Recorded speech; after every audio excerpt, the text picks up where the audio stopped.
Cloud services is a big shift from traditional way businesses think about IT resources.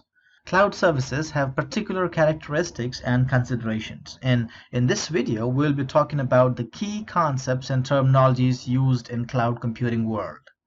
The first one being high availability. High availability is the ability to keep the services up and running for long periods of time, and the businesses must make sure that there is very little downtime depending on the service in question. The web applications, the databases really cannot afford to have downtime for a long period of time because that will have negative impact on businesses. We spoke about scalability and elasticity in the previous video, but just to reiterate, scalability is the ability to increase or decrease the resources for any given workload. We spoke about an example of the web application that's been bombarded with lots of traffic, and that e-commerce application just eats up the resources on that virtual machine. So you can add additional resources to service a workload, also called as scaling out, or you add additional capabilities to manage an increase in demand to an existing resource, also called as scaling up. Scalability does not have to be done automatically. Elasticity, on the other side, is the ability to automatically or dynamically increase or decrease the resources as needed. Elastic resources match the current needs, and resources are added or removed automatically to meet future demands when it is needed. And this is one of the most advantageous part of cloud computing. A distinction between scalability and elasticity is that elasticity is done automatically. Agility. Agility is the ability to react quickly. Cloud services can allocate and deallocate resources quickly. They are provided on demand through the self-service portal, so vast amounts of computing resources can be provisioned in minutes. There is no manual intervention in provisioning or deprovisioning services. Fault tolerance is the ability to remain up and running even in the event of component or service failure.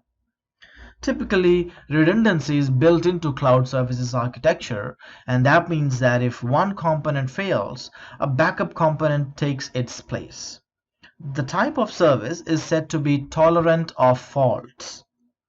What is disaster recovery? Disaster recovery is the ability to recover from an event which has taken down a cloud service. Cloud services disaster recovery can happen very quickly with automation and services being readily available to you. Global reach. It means that the cloud services ability to reach the audiences around the globe. Cloud services can have presence in various regions across the globe which you can access, give your presence in those regions, even though you may not have any infrastructure in that region. What is a customer latency capability? Now, if the customers are experiencing slowness with a particular cloud service, they are said to be experiencing some latency. Even though modern fiber optics are fast, it can still take time for services to react to customers' actions if services are not local to the customer. Cloud services have the ability to deploy resources in data centers around the globe, so thereby it will be addressing customers' latency issues. What is predictive cost considerations? We also spoke about this in the previous chapter, but it is the ability of the users to predict what costs they will incur for a particular cloud service. Costs for individual services are made available, and tools are provided to allow you to predict what costs a service will incur. You can also perform analysis based on future growth. Technical skill requirements and considerations. Cloud services can provide and manage hardware and software for workloads. Therefore, getting a workload up and running with cloud services will demand less technical resources than having IT teams build and maintain physical infrastructure for handling the same workload. A user can be expert in the application they want to run without having to need skills to build and maintain the underlying hardware or software infrastructure. Increased productivity is a key feature here, and that's the whole attractive part which most of the consumers are using cloud for.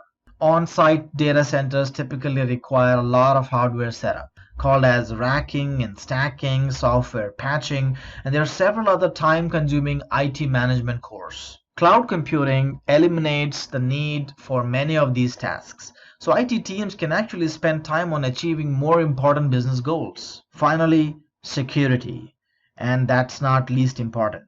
Cloud providers offer a broad set of policies, technologies, controls, and expert technology skills that can provide better security than most organizations can otherwise achieve. The result is strengthened security, which will help to protect data applications and infrastructure from potential threats.